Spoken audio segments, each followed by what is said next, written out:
The killing of Dr. Moath, another casualty of a peace that never existed.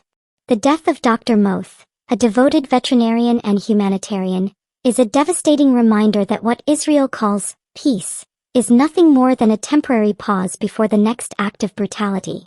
On Friday, Dr. Moath was killed by Israeli occupation forces IOF gunfire in Jabalia, northern Gaza, a place he returned to only to collect a few personal belongings from the ruins of his destroyed home.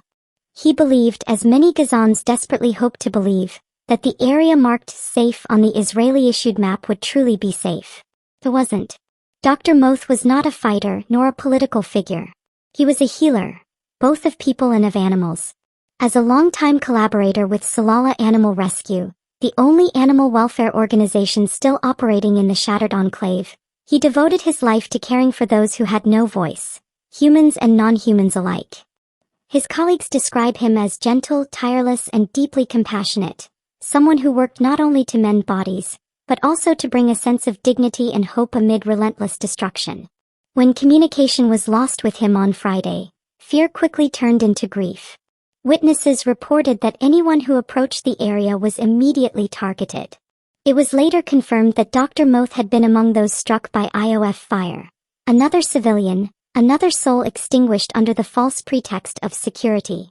He leaves behind his wife Rania and two young sons, Youssef, 3, and Tulet, 20 months. Children who will grow up fatherless because a ceasefire once again proved to be nothing but a diplomatic illusion. Israel's resumption of attacks during what was supposed to be a period of truce is not only a violation of international law, it is a moral failure on every level. Each time a ceasefire is declared, Gaza's people dare to breathe, only to be suffocated once more by the smoke of new airstrikes. The killing of civilians like Dr. Moath is not collateral damage. It is part of a deliberate pattern, a campaign of fear and erasure targeting the very foundations of Palestinian life, families, homes, hospitals, and even those who heal the wounded.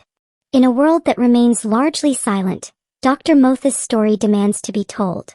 It is the story of a man who chose compassion over hatred, who stayed in Gaza not for politics or profit, but for love for life in all its forms. His death is not just a tragedy for his family or for Gaza. It is a condemnation of the world's indifference and of Israel's continued crimes under the guise of defense. If there is one truth his life teaches us, it is that humanity cannot coexist with occupation. Peace cannot be signed with blood-stained hands. Dr. Moath's kindness will be remembered, but his death will remain a stain on those who pulled the trigger and on those who still choose silence over justice.